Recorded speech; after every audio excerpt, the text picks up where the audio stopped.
serious about the survival of the species and about our own so-called civilization. Every night, a man slips into a locked shed with a hidden camera. A company worth billions is fighting in court, so you never see what he films. You paid for it. The movie begins with a quiet, chilling question. Is this how our story ends?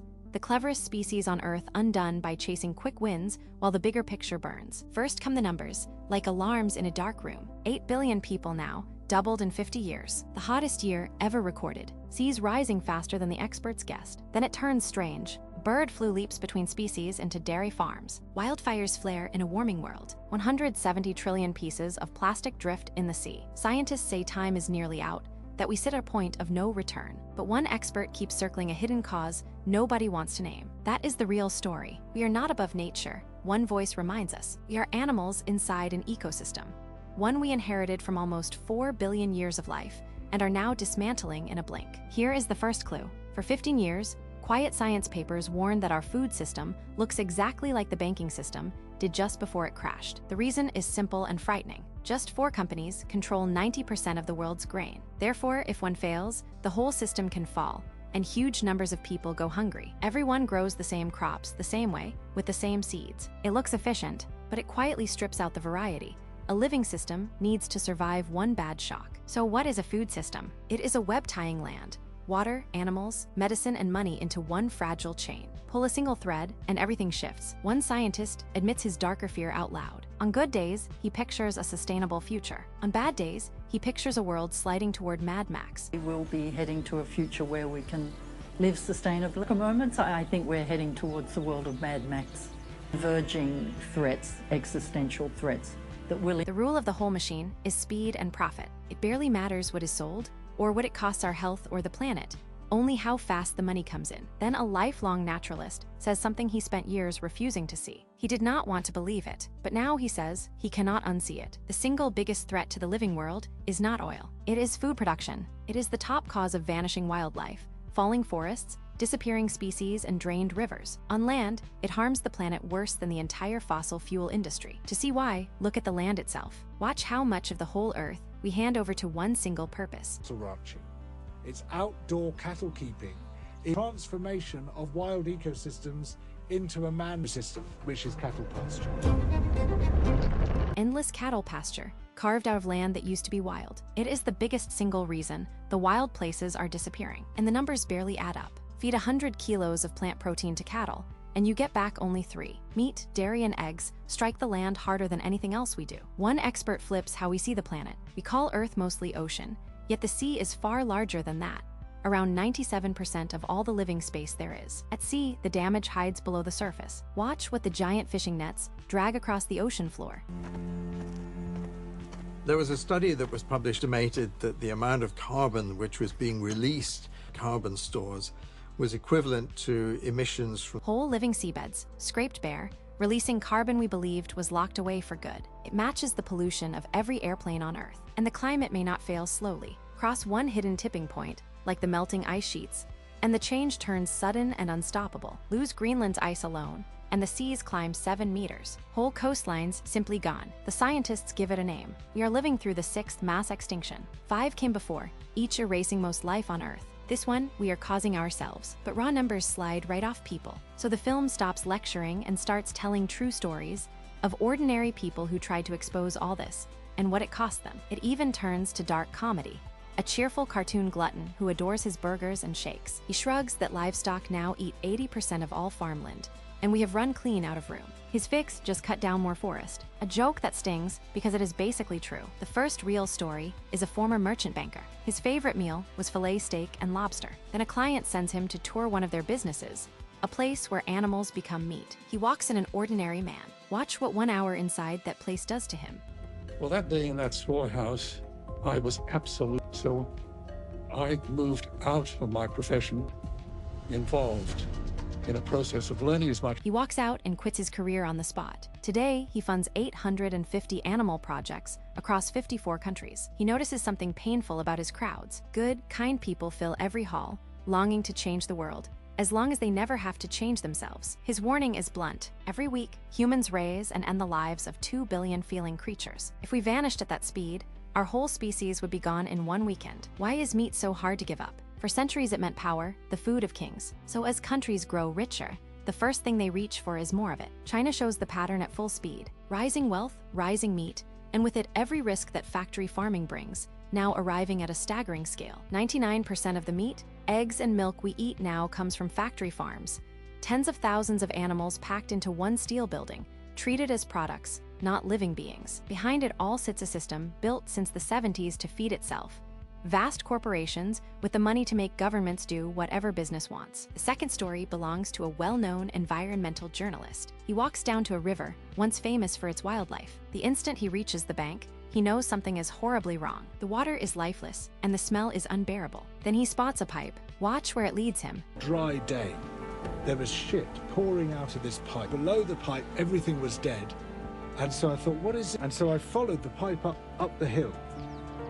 Waste pouring straight from a dairy farm into the river. The farm doubled its herd, but never built the tanks to hold the mess. A pipe was simply cheaper, so he reports it, about as powerful a complainant as exists. But the agency inspects, finds no sign of harm, and calls it minor. Of course not, there were no fish left to find. Then two whistleblowers slip him the real reason. The order came from the very top: do not prosecute dairy farms. The same quiet protection covers chicken and pig pollution too. What goes around comes around, the journalist warns. And our waste always finds its way back to us. Each year, millions of tons of plastic pour into the sea and never leave. It breaks into tiny particles, soaks up toxic chemicals, and climbs the food chain. A tuna carries those poisons in its flesh. Then we eat the tuna and become the final carrier ourselves. The film is honest about why change feels so hard. Our warmest memories sit around a dinner table. Comfort food means love, safety, and home.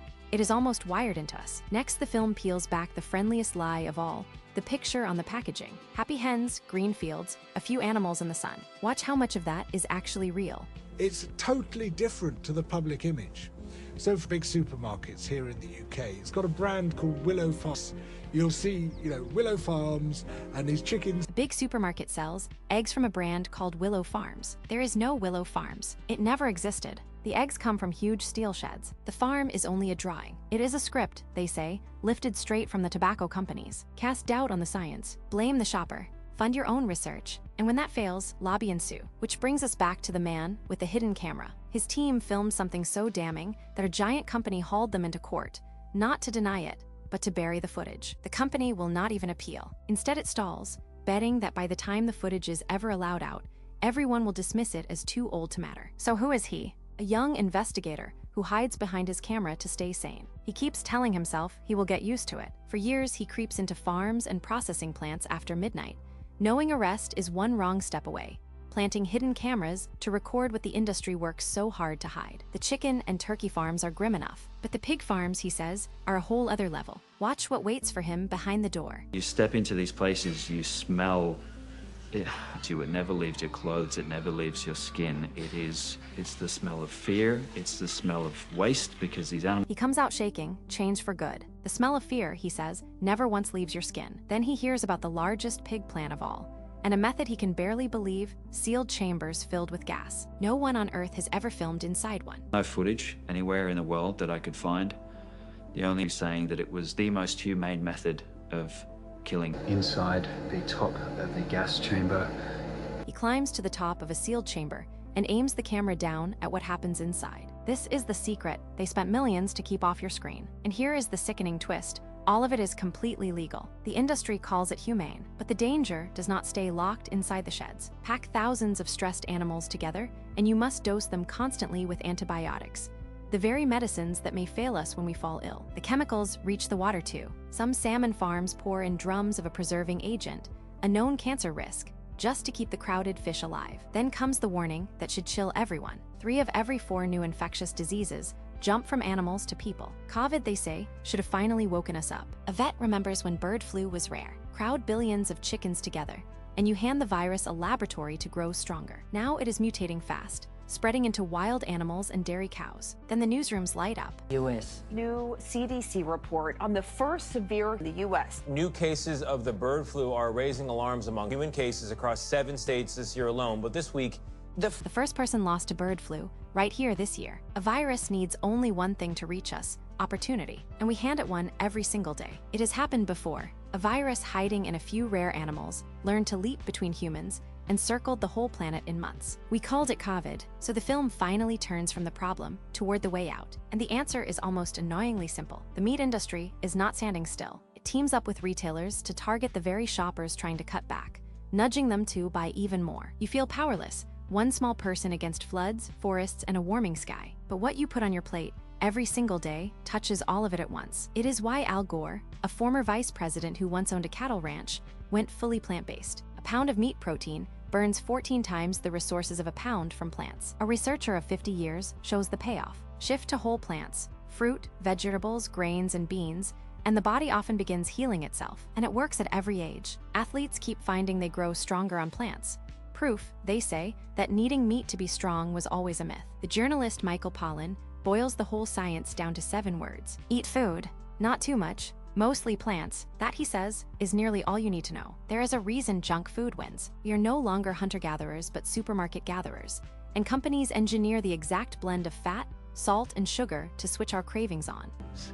And people who are not taught eat junk. 86% of the $4 trillion that we spent in the chronic diseases, half of the American population today is diabetic. The bill is staggering. Half of one nation is diabetic or nearly there.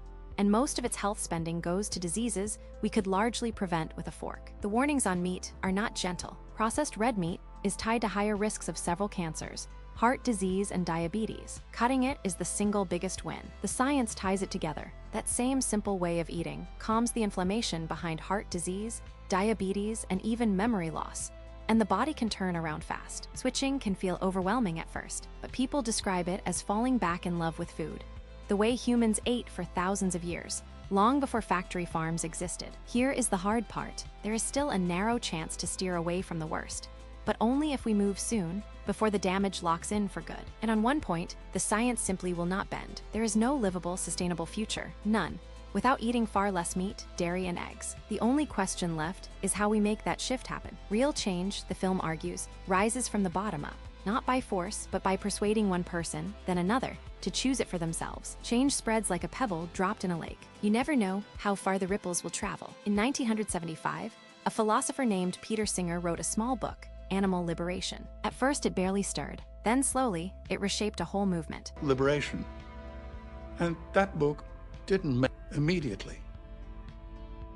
But now, anybody in the activist movement who hadn't read the book or who hadn't been... It reached Ingrid Newkirk, who went on to build the largest animal rights group in the world. Ripple by ripple, the impossible started to look ordinary. They ended crash test experiments on animals. They stopped animals being launched into space. They filled shelves with plant-based products that never existed before. The word itself is young. A man named Donald Watson coined vegan barely 80 years ago, when the whole idea had just 25 followers. The idea keeps crossing borders. On Earth Day, they even launched a vegan society in China, reviving an old word that means, simply, thriving plants. Today, that same movement counts millions. The hardest stretch, they say, is always the very start, while the idea still feels strange. But once enough people join in, change speeds up, because normal is just what most people do. That tipping point may be far closer than it looks. So here is the reckoning the powerful tried so hard to prevent. The footage they fought to bury, the truth they paid millions to hide, it reached you anyway. You are watching it right now. The film ends on a plea, not a threat. Watch this,